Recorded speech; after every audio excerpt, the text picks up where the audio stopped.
কোরআনে আল্লাহ ৩ রকমের শাস্তির কথা বলেছেন। এই কথাটি সবসময় মনে রাখবেন। আপনি যদি কোরআন নিয়ে পড়াশোনা করেন তাহলে এই ৩টি শাস্তির কথা জেনে থাকবেন। প্রথম শাস্তিটি হলো একটি জাতিকে শাস্তিস্বরূপ ধ্বংস বা বিলুপ্ত করে দেয়া। আল্লাহ কোরআনে বলছেন, হে মানব জাতি, তোমরা যদি তোমাদের নবীর কথা না শোনো তাহলে তোমরা ধ্বংসে উপনীত হবে। এই ধরনের শাস্তির সম্মুখীন হয়েছিল নূহ আলাইহিস সালামের জাতি, লূত আলাইহিস সালামের জাতি, সালেহ আলাইহিস সালামের জাতি, শোয়েব আলাইহিস সালামের জাতি আর ফেরাউনের জাতি। এদের সবাইকে প্রথমে হুমকি দেওয়া হয়েছিল এই বলে যে তোমরা কথা না শুনলে তোমাদেরকে ধ্বংস করে দেওয়া হবে। এই হুমকি হলো প্রথম হুমকি, যেটি কোরআনে পাওয়া যায়। দ্বিতীয় হুমকি বা শাস্তিটি হলো শেষ বিচারের দিনে মানুষকে কঠিন পরিস্থিতির সম্মুখীন হতে হবে। মৃত্যু ভয় দেখানো কোনো হুমকি নয়, কারণ মৃত্যু তো হবেই। আমি আপনাকে ভয় দেখাচ্ছি না, কারণ মৃত্যু তো অবশ্যম্ভাবী আর আপনি জানেন আগে থেকেই। তাহলে আমরা জানলাম আল্লাহ মানুষকে প্রথম শাস্তির সম্মুখীন দিয়েছেন পুরো জাতিকে বিলুপ্ত করে দেয়া, আর দ্বিতীয় শাস্তির হুমকি হলো শেষ বিচারের দিন সকল কর্মকাণ্ডের হিসাব নেয়া। সব হিসাব করার পর বিচার করা হবে। এই বিচার কাজটি আল্লাহ হুমকি হিসেবে বলেছেন। আর তৃতীয় হুমকিটি হলো জাহান্নাম। এবার বলুন তো আল্লাহর দেওয়া হুমকিগুলো কি কি? একটি হলো একটি জাতিকে ধ্বংস করে দেয়া, দ্বিতীয়টি হলো শেষ বিচারের দিন, আর তৃতীয় হুমকি হলো জাহান্নাম। একটি জাতির ধ্বংস হয়ে যাওয়া বিষয়টি নিয়ে এবার বলি। মানুষ জানে না কখন তাকে ধ্বংস করে দেওয়া হবে। আল্লাহ বলেছেন তাদেরকে হঠাৎ করেই ধ্বংস করে দেওয়া হবে আর তারা বুঝতেও পারবে না।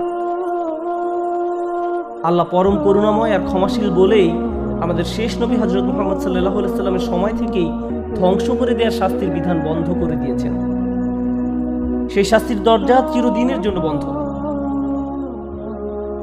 শেষ ধ্বংস করে দেওয়ার শাস্তির হুমকি দেওয়া হয়েছিল কুরাইশ বংশকে। এরপর আর কোনো জাতিকে হুমকি দেওয়া হয়নি। অনেক সময় আমরা কোনো দেশে বন্যা হতে দেখলে বলে ফেলি সেই দেশে আল্লাহর গজব পড়েছে। আপনার অনুতপ্ত হওয়া উচিত, কারণ কোরআনে এই কথা বলা হয়নি।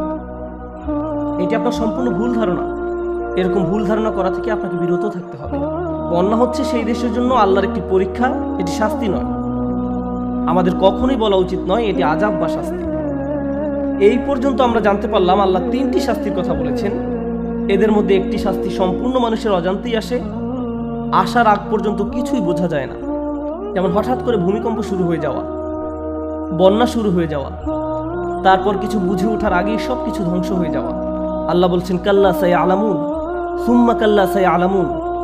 এই কথার অর্থ হলো প্রথম শাস্তির কথা বুঝতে বা জানতে না পারলেও বাকি 2 শাস্তির কথা জানা যাবে এবং বোঝাও যাবে। প্রথম শাস্তি বোঝা যায় না, কারণ মানুষ জানবে না কখন সে ধ্বংস হয়ে যাবে।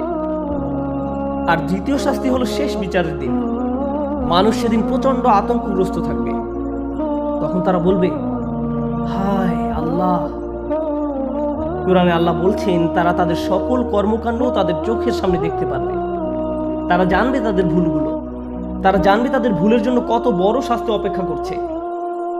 জাহান্নাম দেখার পর তারা তখনও একটা জিনিস দেখেনি, তা হলো জেলখানা, যেটি তাদের জন্য অপেক্ষা করছে।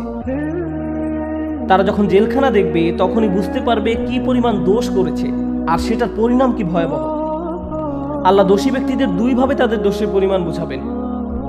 প্রথম ধাপ বুঝাবেন শেষ বিচারের দিনে, আর দ্বিতীয় ধাপ বুঝাবেন জাহান্নাম দেখানোর পর। আল্লাহ বলেছেন তারা জানবে, তাহলে শেষ বিচারের দিন। আয়াতটিতে সুম্মা এর অর্থ আরও নয়, লম্বা সময়। এই শব্দ দিয়ে আল্লাহ দোষীদেরকে অনেক সময় নিয়ে অপেক্ষা করার কথা বলেছেন। আল্লাহ আরও বলেছেন তোমাদের কথার সুর করুণার সুরে পরিণত হবে শেষ বিচারের দিনে। অপেক্ষা করো সেটি দেখার পর। কি দেখার কথা বলেছেন আল্লাহ জানেন? জাহান্নাম। আপনি এই সূরাটি আরও পড়তে থাকলে বুঝবেন। আল্লাহ প্রথমে শেষ বিচারের দিনের কথা বিস্তারিতভাবে বলেছেন, তারপর বলেছেন জাহান্নামের আগুনের কথা। আল্লাহ অত্যন্ত সহজ সাবলীলভাবে সূরার মাধ্যমে কথাগুলো বলেছেন। কাল্লা সায়ালামুন সুম্মা কাল্লা সায়ালামুন।